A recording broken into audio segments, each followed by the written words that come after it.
जिस भी चीज को हम लोग गाते हैं उस चीज को समझना बहुत मुश्किल है। भजन तो एक से एक सुना होगा आप लोगों ने, नहीं? हर भजन में, हर शब्द में बहुत गहराई छिपा होता है, लेकिन खाली गाने बजाने से काम नहीं चलेगा, क्योंकि कलाकारों की इस दुनिया में कमी, क्योंकि एक से एक कलाकार मिलेंगे, ऐसे ऐसे कलाकार आप देखिएगा कि इंसान गाता है और भावुक हो जाता है, आंख से आंसू निकलने लगता है, उसके हृदय पे वार करता है। ऐसे ऐसे कलाकार आपको मिलेंगे, लेकिन इस लाइन को हम गाते हैं उसको समझना है।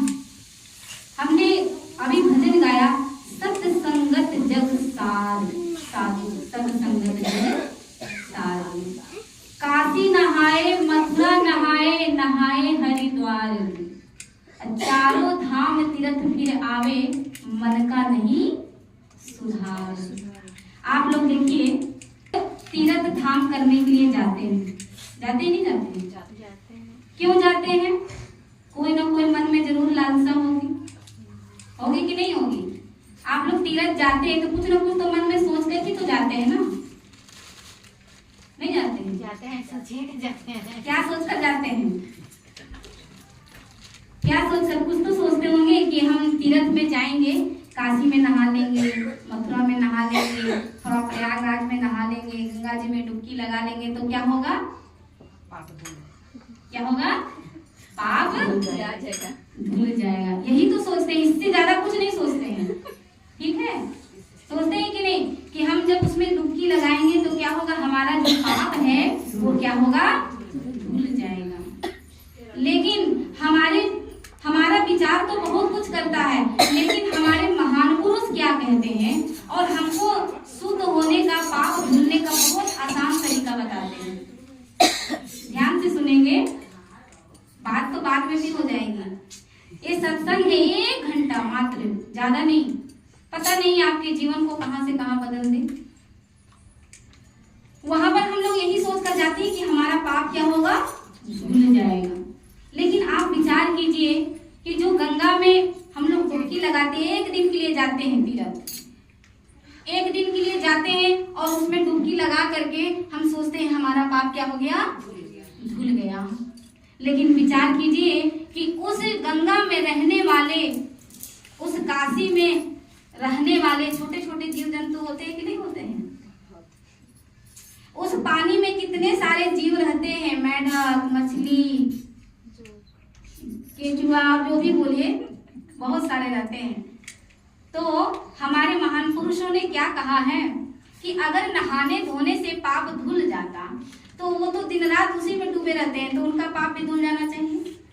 लेकिन हमारे महान पुरुष क्या कहते हैं कि उनका पाप भी धुलता नहीं है, कि नहाए धोए क्या हुआ, जो मन में ले न जाए, और मीन सदा जल में रहे, ताको वास न जाए, कबीरा ताको वास न जाए। मीन का अर्थ होता है मछली। क्या होता है? मछली।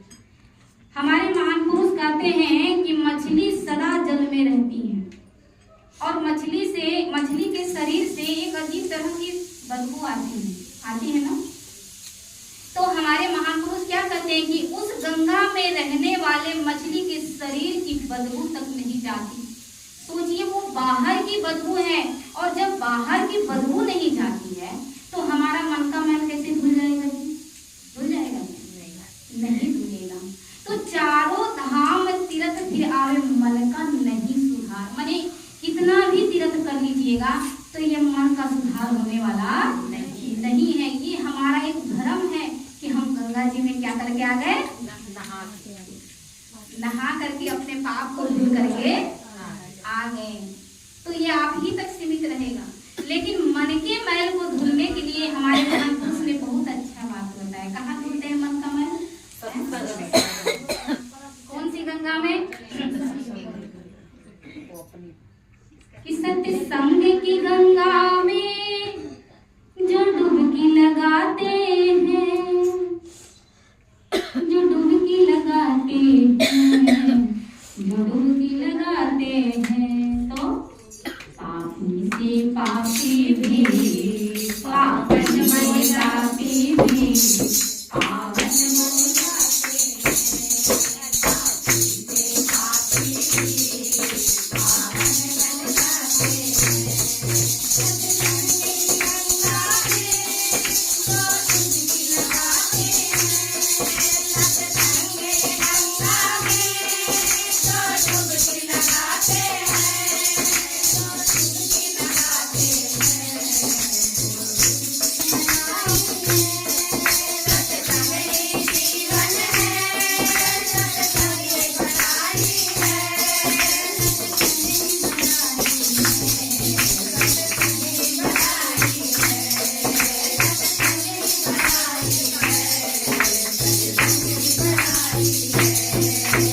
पापी।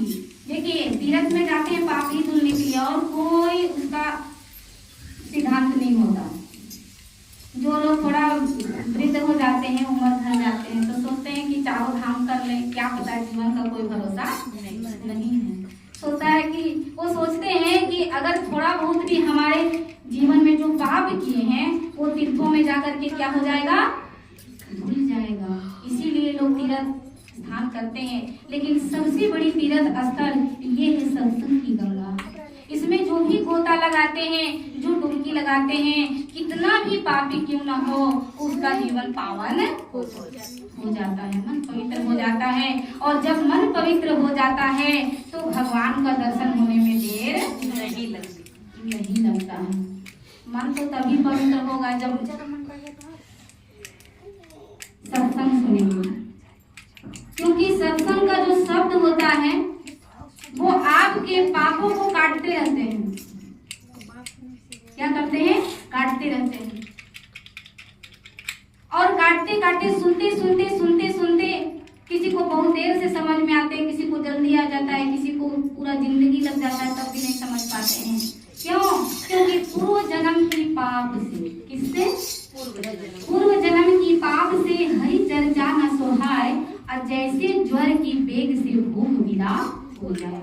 जैसे किसी को 103 डिग्री 4 डिग्री बुखार लग गया हो, टेम्परेचर एकदम हाई हो, और उसके सामने अगर 56 प्रकार का व्यंजन रखिएगा, बढ़िया बढ़िया स्वादिष्ट व्यंजन, तो उस व्यक्ति को अच्छा नहीं लगता है। क्यों? क्योंकि वो जो अंदर से क्या है, रोगी है, टेम्परेचर बढ़ा हुआ है।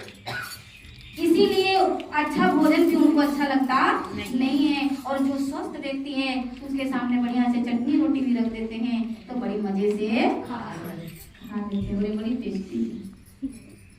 तो कहते हैं कि पूर्व जन्म की, ये किसी का इसमें दोष नहीं है, पूर्व जन्म का संस्कार होता है और पूर्व जन्म का पाप होता है, जिसकी वजह से सत्संग किसी को अच्छा लगता है, किसी को नहीं लगता है। क्यों? आप ही तो पड़ोसी में, कॉलोनी में सबको थोड़ी अच्छा लगता होगा, सबको नहीं अच्छा लगता है, किसी किसी को अच्छा लगता होगा। तो वो कहते हैं सत्संग की गंगा में जब डुबकी लगाते हैं, चारों धाम तीर्थ पर फिर आवे। हमारे महापुरुष कहते हैं अगर देखिए आप तीर्थ करने के लिए जाएंगे तो शरीर में कष्ट होगा कि नहीं होगा? तीर्थ करने के लिए हमको 3 चीज बहुत जरूरी होता है। पास में पैसा भी होना चाहिए, ध्यान दीजिएगा, पास में पैसा भी होना चाहिए, और शरीर से चलकर भी शरीर भी स्वस्थ होना चाहिए। अगर कोई बीमार है तो तीर्थ नहीं कर पाएगा, कहेगा बीमार है कैसे जाए अपना। स्वस्थ होना जरूरी है, पैसा भी होना बहुत जरूरी है। और हमारा समय, ध्यान दीजिएगा, अरे भाई बाद में बात कर लीजिएगा, वो मतलब ये और स्वस्थ होना तीर्थ करने के लिए बहुत जरूरी है। अगर हमारे पास, अगर हम स्वस्थ नहीं है तो भी नहीं जा सकते, अगर हमारे पास पैसे नहीं है तो भी नहीं जा सकते, और अगर हमारे पास समय नहीं है तो भी नहीं जा सकते। ये तीनों चीज जरूरी है। वहाँ हम जाते हैं तो हमें कुछ भी फल नहीं मिलता है, हो सकता है 1-8 फल मिल जाए चल कर जाने से, क्योंकि जितना दूरी हम तय करते हैं हमारे एक एक कदम पर हमारा कहीं ना कहीं पुण्य लिखा होता है। क्योंकि हम चल करके, मन में भावना क्या है, भावना के अनुसार हमको फल मिलता है। भावना है कि हम चल करके जा रहे हैं अपने क्या करने के लिए, पाप धुलने के लिए।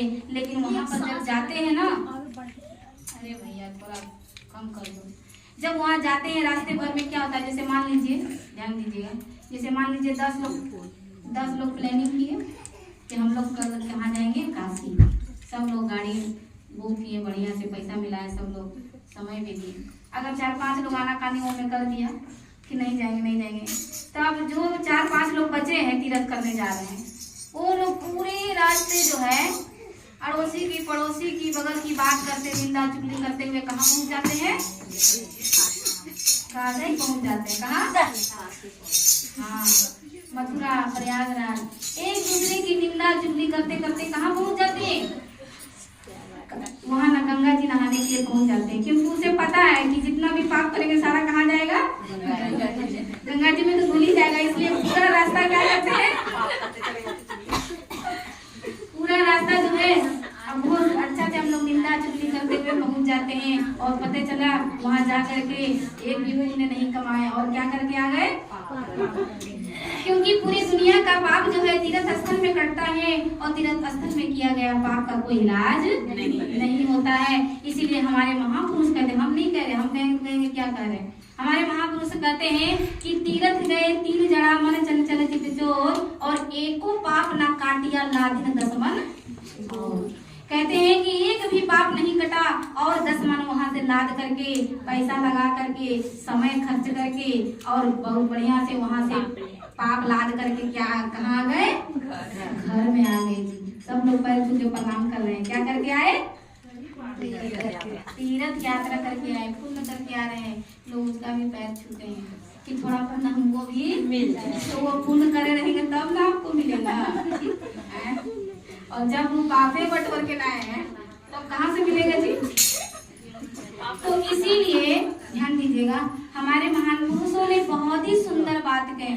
हम इस गौर करें कि हमको कहाँ पर पुण्य मिलेगा और कैसे हमको पुण्य मिलेगा, कैसे मेरा मन पवित्र होगा, कैसे मेरा, क्योंकि पहले तो सबसे पहले हमको मन को साफ करना है। क्या करना है, मन को साफ। और मन इसी कहते हैं कि राम नाम के साबुन से जो मन का मैले मिटाएगा। मन का मैल, कहाँ का, मन का। आप लोग साबुन लगाते होंगे इधर बाहर, तो इधर का मैल जाएगा, तन का मैल जाएगा। लेकिन देखिए क्या करे कि राम नाम के साबुन से जो मन का मैल मिटाएगा और निर्मल मन के शीशे में वो राम का दर्शन पाएगा। कैसा मन, निर्मल मन। हम नहीं कह रहे हैं, ये तो हमारे महान पुरुषों ने कहा और स्वयं भगवान श्री राम जी ने अपने मुखारविंद से कहा है कि निर्मल मन जन सो मोहि पावा अब मोहि कपट छल छिद्र न भावा। चूंकि भैया हम तो नहीं जान सकते हैं, लेकिन राम जी भगवान जी तो सब जानते हैं, क्योंकि छल कपट वही जान सकते हैं, क्योंकि वो ज्यादा दूर नहीं रहते।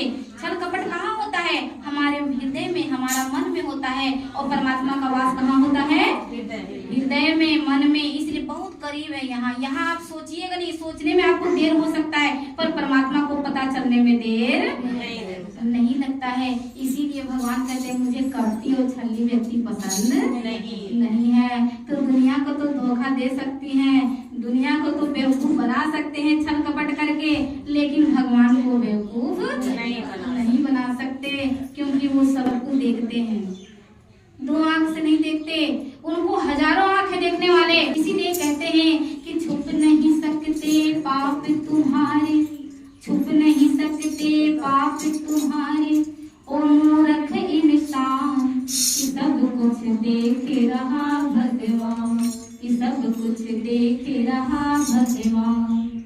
और फिक्र न कर एक दिन आएगा भेद तुम्हारा खुल जाएगा। एक दिन तो ऐसा जरूर आएगा जब आपका भेद खोला जाएगा, और भगवान ही खोलेगा, कोई और नहीं खोलेगा। एक दिन ऐसा आएगा जब आपका भेद खोला जाएगा।